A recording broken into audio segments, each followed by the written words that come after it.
What's going on, everyone? Welcome to another episode of Duel School, where we're going to go over some of the new figures that are in the game right now.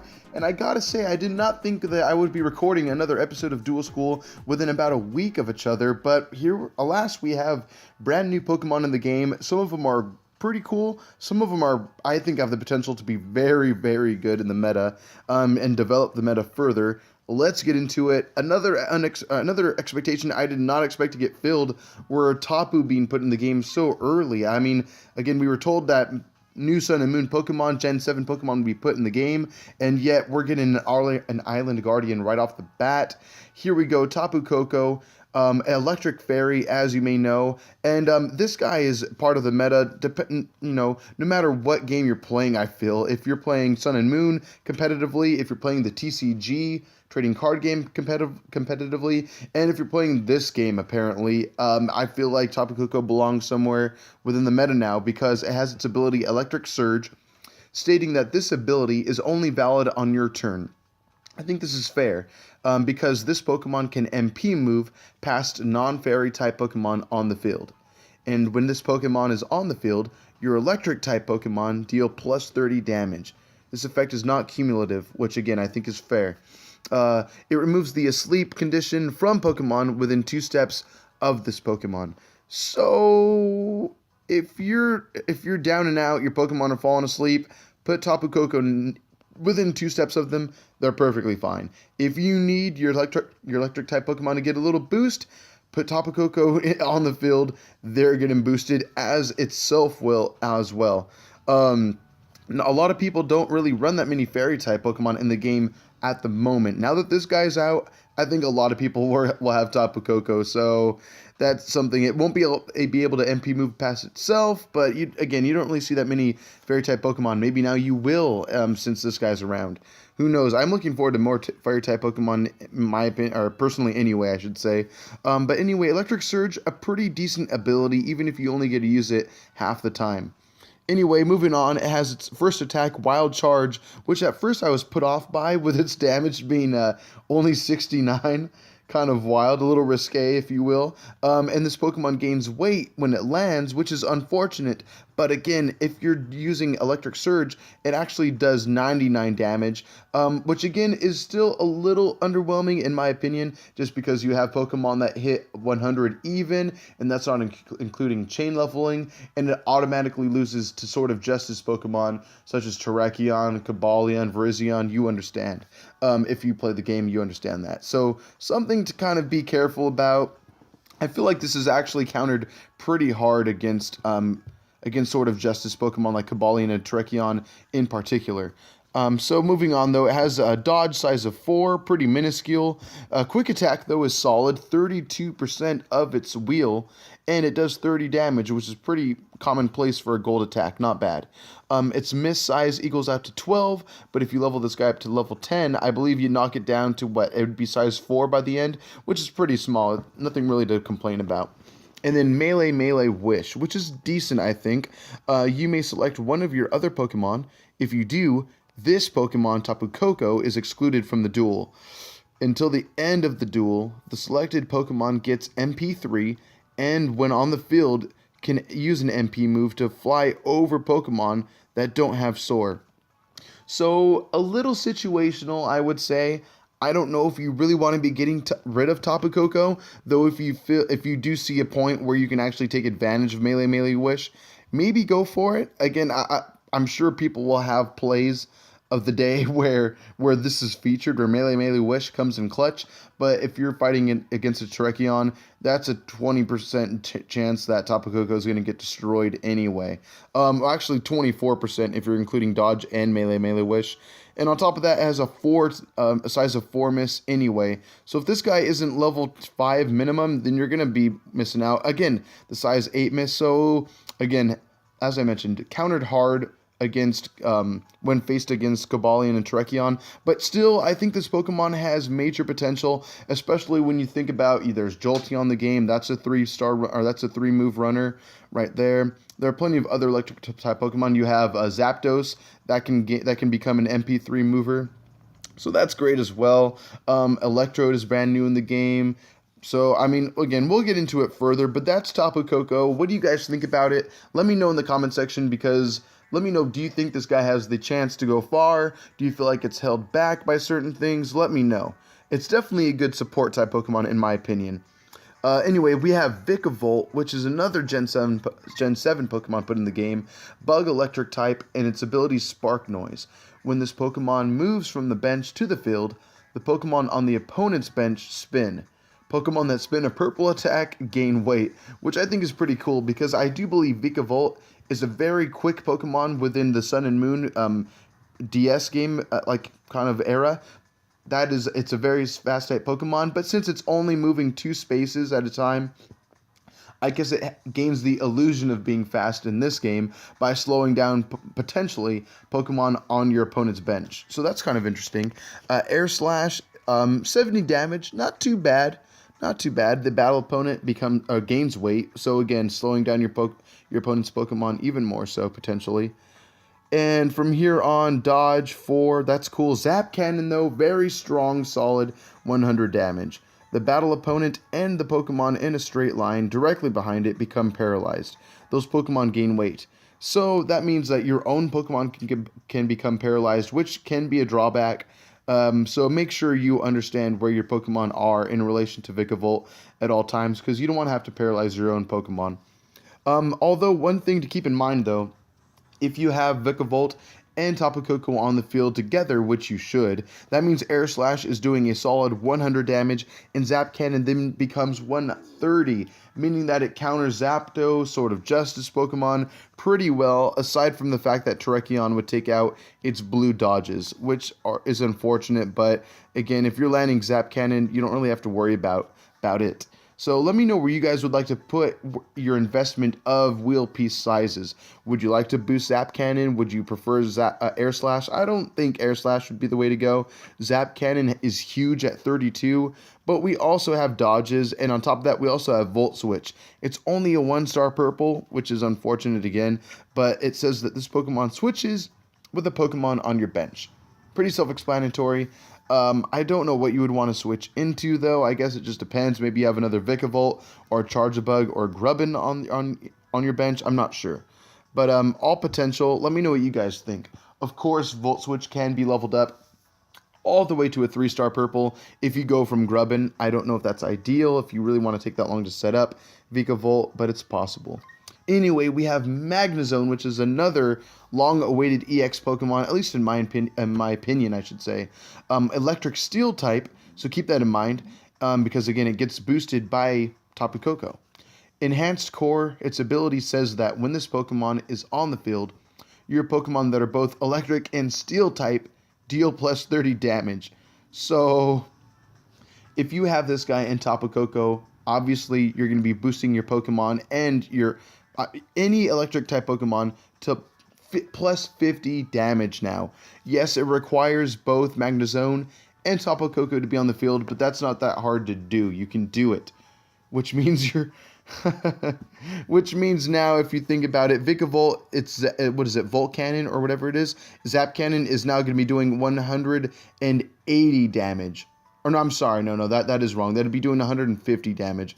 180 would be insane, but I mean, if you have another Magnezone out there, you can do 170 damage, which is just great. Anyway, let's move on. If this Pokemon has evolved, it gains plus 1 MP, which we'll get to is not that hard to do in my opinion. We'll move on. Dodge, Flash Cannon, very strong, 100 damage, pretty cool. Miss size of total 12. Shockwave, again, a little disappointing. It's a 1-star purple, but it says that the battle opponent and a succession of Pokemon adjacent to it, excluding this one, become paralyzed. Again, you need to be careful about what Pokemon is around Magnezone. At least it won't paralyze itself, but that does not mean it won't paralyze other Pokemon that are near it that are on your team. So something to be aware of, but again, Magnezone is crazy. If it evolves, it becomes it can do 2 MP. It can possibly get up to 3, I think, if you go all the way from Magnemite, if that is the case, which is pretty insane. Anyway, we do have Magneton, which we'll get into right now. Magneton, I'm not sure what to think of right now. I think it's very chancy, no pun intended there. But anyway, again, electric steel type, electromagnetic barrier. This Pokemon is not subject to spin-inducing effects of attacks. So something to consider. Not too bad, I guess. So I guess does that mean that I guess that would be abilities, but I mean, like, if you're facing up against Pokemon that make you have to respin, Magneton may not have to do so, which is cool. A Tri-Attack has 3 of them, obviously, I suppose. If this Pokemon is knocked out, the battle opponent becomes paralyzed, burned, or frozen. That's 60 damage. Another Tri-Attack does the same thing, but 80 damage. And then another Tri-Attack does 40 damage. So it's really just a matter of where you want to dedicate your space. If you want, you could always promote dodges and making those bigger, because it has a pretty decent size of 16 total dodge on the wheel, which is great. You might want to level up the 80 damage Tri-Attack just to be able to try and I should say, in attempts to evolve into Magnezone, it might be better just to level up the 80 damage Tri-Attack. Let me know what you guys think, though. I would appreciate your opinion for sure. Electrode is a pretty fun Pokemon. Also, one other thing I want to get into before we get into Electrode, I'm sorry, but again, Magnezone, it promotes the attack damage of not only electric type Pokemon, but steel type Pokemon as well, including that if you have other Magneton on the field, also Steelix. So Steelix is already a very hard-hitting Pokemon in my opinion with its base damage. If you're adding 20 on top of that, that's pretty darn good. I think that means it's hitting at least 120, 130, if not even higher, because it got buffed a few updates ago. Anyway, let's move on. Electrode. Again, if you're doing Magnezone and Tapu Koko on the field, its Shock Blast jumps up to 90 damage, which is pretty cool, I guess. But you don't really want Electrode to stay alive for very long. Maybe so, but it has its ability Aftermath Switch, which could say otherwise. When this Pokemon is knocked out, you may knock out one of your Voltorb on the field and all Pokemon adjacent to it. So, yeah, I mean, you'll be out of a lot of Pokemon potentially, but you could be wiping out any advances that your opponent's Pokemon are making, or if there's a bunch of your opponent's Pokemon near their goal, you could just suicide run with Voltorb, have Electrode get knocked out, I suppose, and then their goal point and entry points could be completely free for you to take over, which is interesting. Voltorb and Electrode are both 3-space runners, so something cool to take advantage of. If you have a whole big team of them or something like that, you could really advance and take over your opponent's side of the goal for sure. Anyway, let's go further. Its miss size is only 4, so by level 5, it has no miss at all, which is great. Shock Blast is 40 damage. If the battle opponent spins an attack of 100 or more damage, the battle opponent is knocked out. So this can be an answer to the Sword of Justice Pokemon that can counter, say, perhaps your Vikavolt or maybe even Tapu Koko. Send an Electrode toward them. You can get there faster with it being MP3 and take it out with Shock Blast. Shock Blast might be something that you want to level up more so. It does take up 44% of the wheel, which is actually pretty good. So let me know what you guys think about that. I think Electrode is a pretty cool suicide runner because you're either getting Electrode knocked out or you're countering hard against Sword of Justice Pokemon, which have really taken over the game quite a bit. It really counters anything. It can counter Zapdos, apparently, that have been chain leveled as well. Anything with 100 damage or 101 damage or more needs to fear Electrode now, which is pretty awesome. And then after that, it just has Thunder Wave, which is a 2-star purple attack. The battle opponent becomes paralyzed. I don't know how easy it will be, excuse me, to get Voltorb to evolve into Electrode, just because Voltorb is kind of a suicide runner in and of itself, as you may or may not know. So I feel like Thunder Wave will be hard to get to 3-star, but Thunder Wave 2-star is pretty darn decent anyway. Let me know what you guys would prefer to level up. Is Shock Blast the way to go for that hard counter against strong Pokemon, or would you prefer to go for the chance of paralysis, which takes up 48% of the wheel anyway? So it's kind of sky's the limit, whatever you guys want.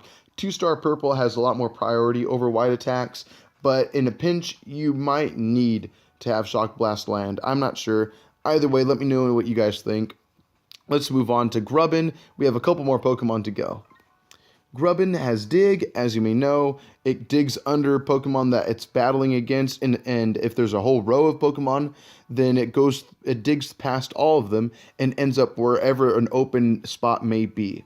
Protect is 24% of the wheel. That's pretty darn good. And then Bug Bite is 30. And it says returns the battle opponent to its start of the duel state, excluding evolution and any special conditions. Pretty cool. Not the best Pokemon in the world, but again, if you need to get across the board quickly, Grubbin's Dig is one way to go about doing so. And then we have Charge-a-Bug, which I think is kind of interesting for sure. It's meant to last, I think. It has its ability Battery, which is cool. Your electric-type Pokemon next to this Pokemon gain plus 1 MP to a maximum of MP 3. So again, I think it's pretty cool. Light Screen, 3-star purple, Protect, this Pokemon gains weight.